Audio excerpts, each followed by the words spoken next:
رب يسر ولا تعسر وتمم بالخير وبك نستعين يا فتاح رب يسر ولا تعسر وتمم بالخير وبك نستعين يا فتاح. بسم الله الرحمن الرحيم. كيف كان بدء الوحي الى رسول الله صلى الله عليه وسلم؟ قول الله عز وجل: انا اوحينا اليك كما اوحينا الى نوح والنبيين من بعده. حدثنا الحميدي قال حدثنا سفيان رحمه الله وبه قال حدثنا الحميدي قال حدثنا سفيان رحمه الله عليه قال حدثنا يحيى بن سعيد الانصاري قال اخبرني محمد بن ابراهيم التيمي انه سمع علقمه بن وقاص الليثي يقول: سمعت عمر بن الخطاب رضي الله عنه على المنبر يقول: عمر بن الخطاب رضي الله عنه على المنبر يقول: سمعت رسول الله صلى الله عليه وسلم يقول: انما الاعمال بالنيات انما لامرئ ما نوى فمن كانت هجرته الى دنيا يصيبها او الى امراه ينكحها فهجرته الى ما هاجر اليه. بسم الله الرحمن الرحيم. والصلاة والسلام على سيدنا المرسلين وعلى آله وصحبه أجمعين. أما بعد. عن عبد الله بن عمرو بن العاص رضي الله عنهما قال: قال رسول الله صلى الله عليه وسلم: الراحمون يرحمهم الرحمن ارحموا من في الارض يرحمكم من في السماء. رواه ابو داود والترمذی واحمد.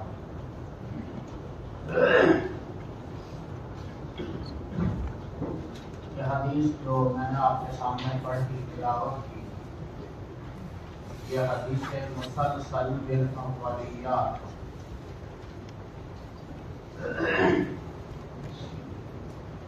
حدیث مسلسل کی تعریف آپ کو بتا دی گئی. مسلسل وہ حدیث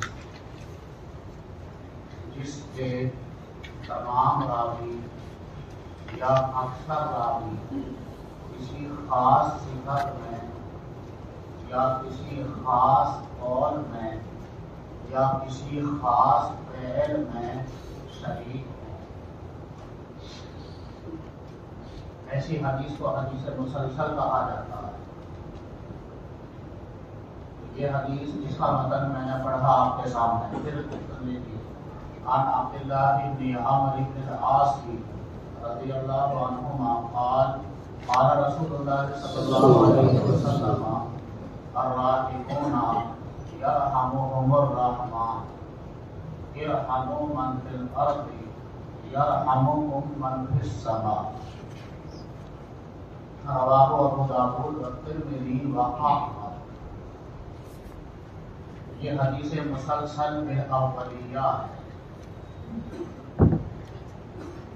لیکن امام ابو داود اور امام ترمذی نے اس روایت کو سلسلہ اولیت کے بغیر روایت کیا.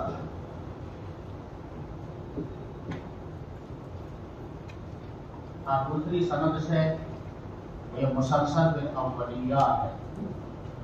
مسلسل بالاولیت کا مطلب یہ ہے کہ اس حدیث میں جو روات ہیں تو ہر تلمید نے ہر شاگرد نے اپنے استاد سے سب سے پہلے یہ حدیث سنی.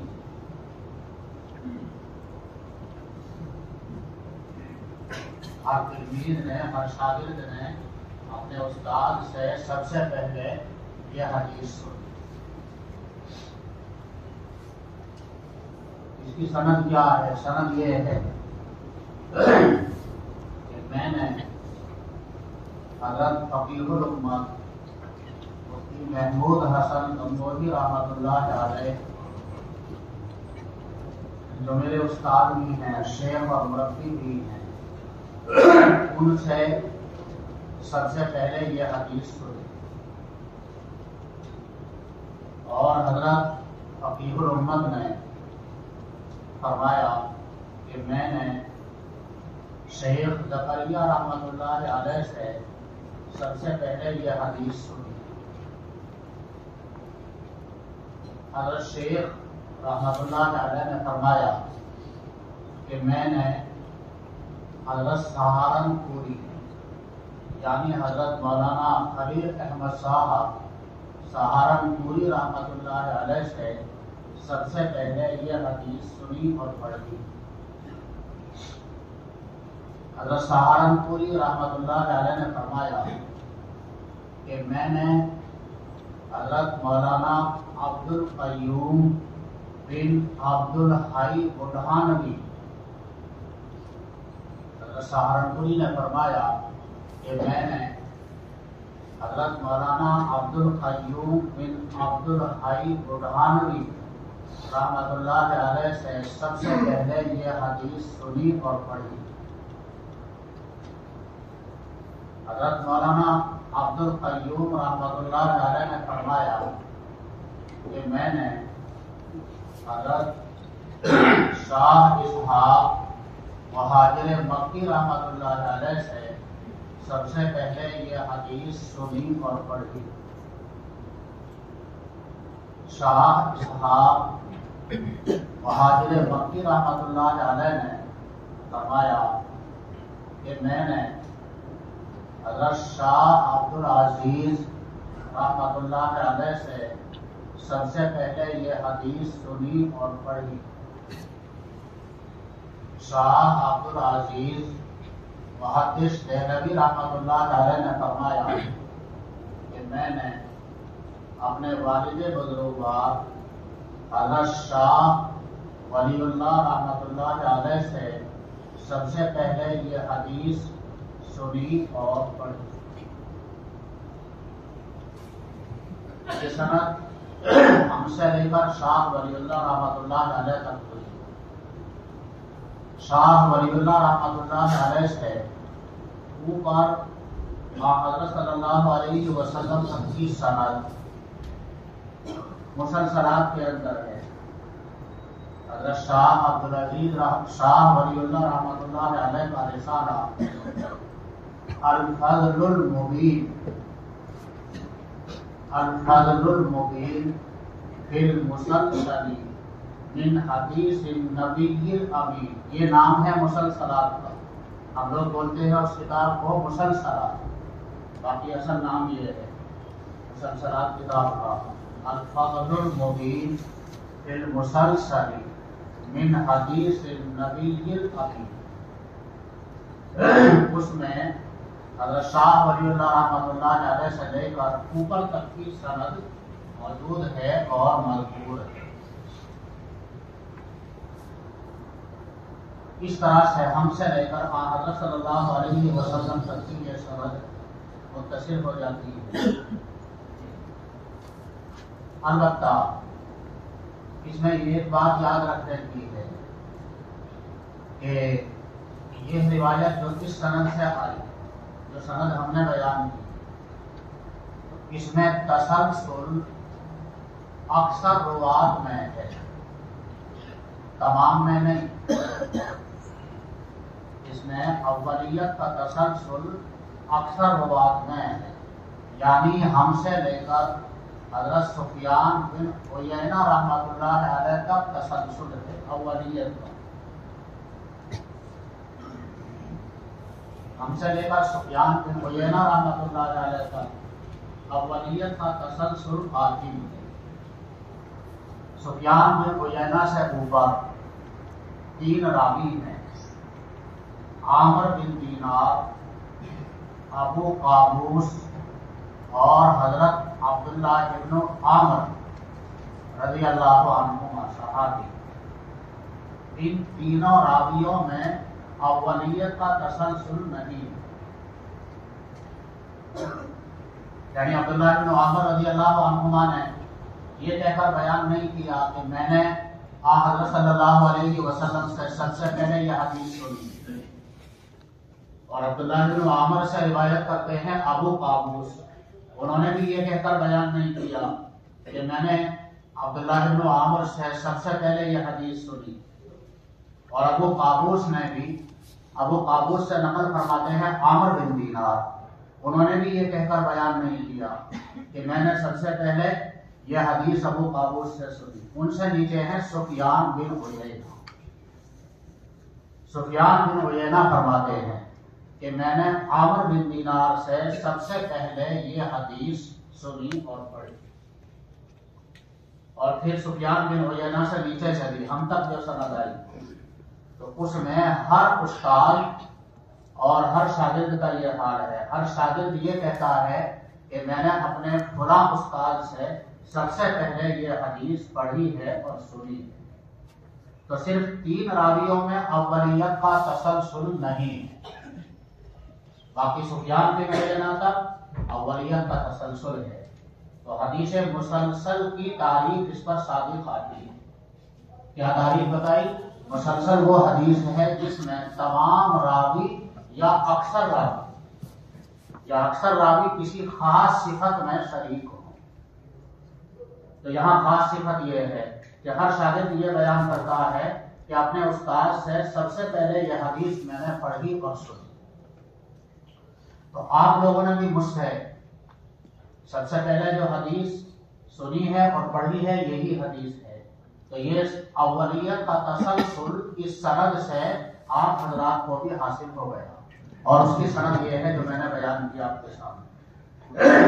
حضرت فقیہ الامت رحمۃ اللہ علیہ، حضرت شیخ رحمۃ اللہ علیہ، حضرت سہارنپوری رحمۃ اللہ علیہ، حضرت مولانا عبد القیوم بن عبد الحی بڑھانوی رحمۃ اللہ علیہ، حضرت شاہ اسحاق مہاجر مکی رحمۃ اللہ علیہ، اور حضرت شاہ عبد العزیز محدث دہلوی رحمۃ اللہ علیہ، اور اس سے اوپر حضرت شاہ ولی اللہ رحمۃ اللہ علیہ، اور شاہ ولی اللہ سے لے کر آخر تک کی جو سند ہے وہ المسلسلات میں ہے، یعنی حضرت شاہ صاحب کا جو رسالہ ہے الفضل المبین فی المسلسل من حدیث النبی الامین، جسے ہم مسلسلات کہتے ہیں، جو آخر میں پڑھائی جاتی ہے، اس کے اندر باقی سند اس میں لکھی ہوئی ہے۔ جو یہ سند ہم نے بیان کی، اس سند سے یہ روایت مسلسل بالاولیہ، لیکن امام ابو داؤد نے اور امام ترمذی نے جس سند سے روایت کیا ہے اس میں اولیت کا تسلسل نہیں ہے، اس سند میں اولیت کا تسلسل نہیں ہے، یعنی ایک روایت کی بعض مرتبہ کئی سندیں ہوتی ہیں۔